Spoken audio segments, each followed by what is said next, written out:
Good morning. What a tough act to follow. Being here sometimes feels unreal. I live in this beautiful, complicated community. I've got wonderful friends. Shout out to HLS.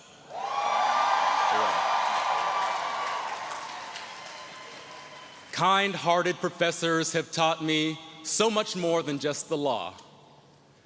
And when I think about the dinner parties, the slices of Joe's pizza at midnight, whoa, the kisses, the encounters with wild turkeys on my way to class and wild rabbits on my way home, I'm grateful because Harvard has, in many ways, been my refuge.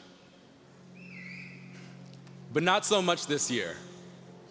Being on campus this year, I've been reminded of just how exposed we are. Anti-Semitism, Islamophobia, anti-Arab bias, doxing, death threats, losing jobs, losing a president, losing friends, losing our right to free speech.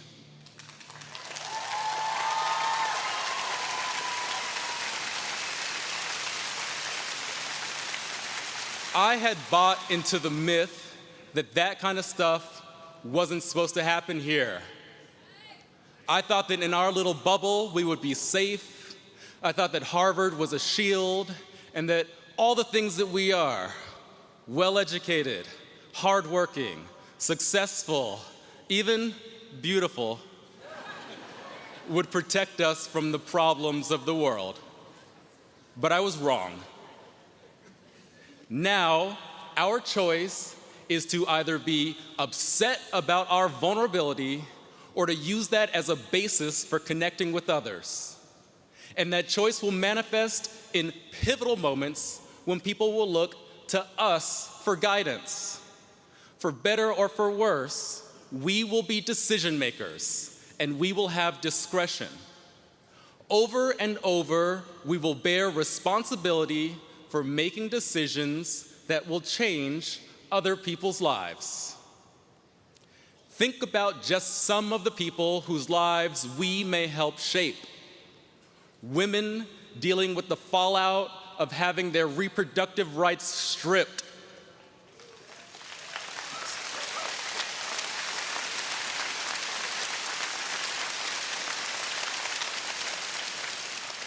Immigrants fleeing places where there are no universities left from which to graduate.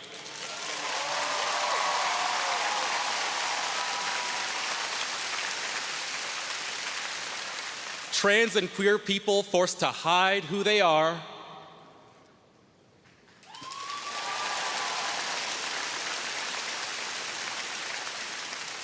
Climate refugees escaping homes that have become uninhabitable. One of the 1 in 3 black boys who can expect to go to jail in his lifetime. And citizens whose only mistake was being born poor in a country like America that criminalizes poverty.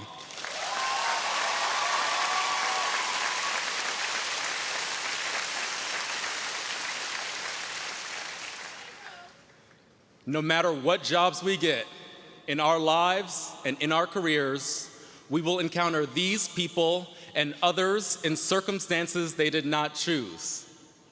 And the question is, will we use what has happened on campus this year to justify building walls around ourselves in a misguided attempt to keep the bad stuff out, to keep the bad people out, to separate ourselves from the rest of the world?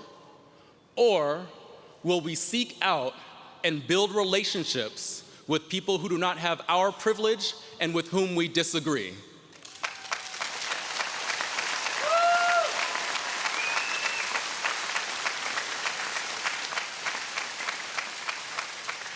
Graduates, you know what we must do. The degrees we're receiving call us to action. Your degree, it's It's like a note from mom to take the chicken out of the freezer. And if that sounds inconsequential or unimportant to you, you must not have a mom like mine. Because let me tell you, as wonderful and kind-hearted as she is, when I was growing up, if I didn't take that chicken out, we had a problem. Love you, Mom. It's the same thing with these degrees. If we don't use our Harvard education and the power that comes with it to be in solidarity with others, it will be a problem.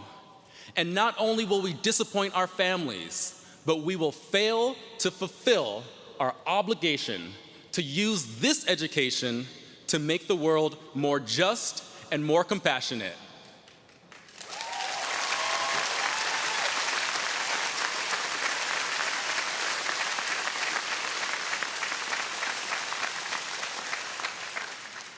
When I think about how I want us to use our educations after we graduate, a line from Steinbeck's East of Eden comes to mind.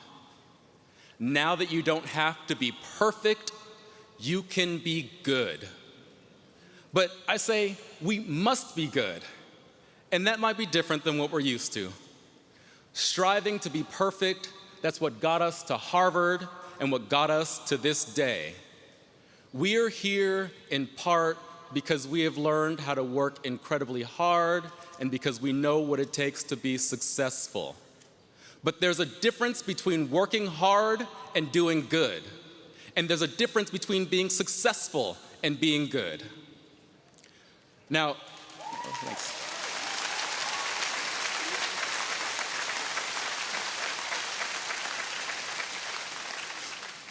Being good can take many forms. Standing up to dictators, being mentors, using your Harvard connections to help people who didn't go here, voting, not being silent or neutral or apathetic in the face of injustice.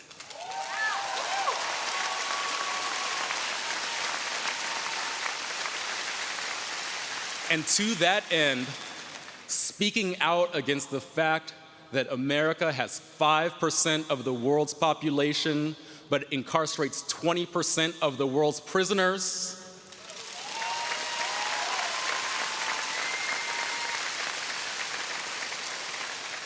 And demanding a ceasefire in Gaza.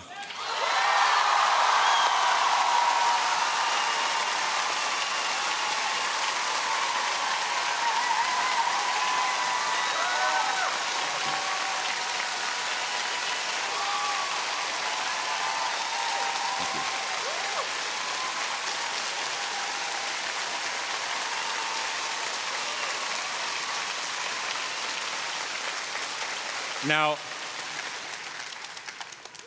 there are many different ways to be good, and as we strive to be good, we will not always agree. There's complexity in what it means to make the world a better place. But I would be remiss to not say that it's not very good to announce the day before commencement that 13 seniors will not graduate.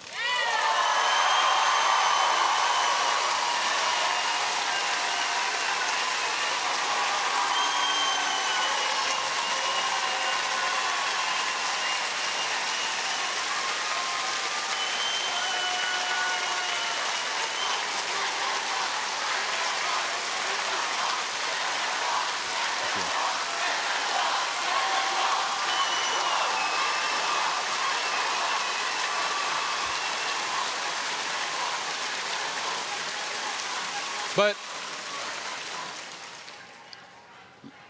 let me offer something universal. Being good means tapping into your own sense of vulnerability and using it to pay attention, to connect with others. No ego, no moral superiority. It means seeing yourself in other people's struggles, even if they're different from yours. And it means that when you catch yourself judging someone for their circumstances or choices, you force yourself to think again.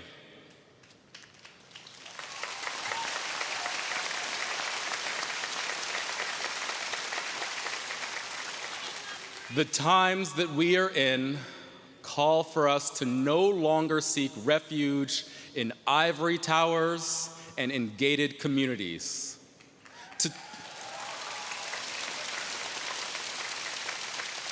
Today and each day moving forward, we must do more than just work hard, more than just be successful, more than just be perfectionists. We must make the affirmative choice to be good, because not being good would be a waste of the privilege of having graduated from this beautiful and complicated place, Harvard.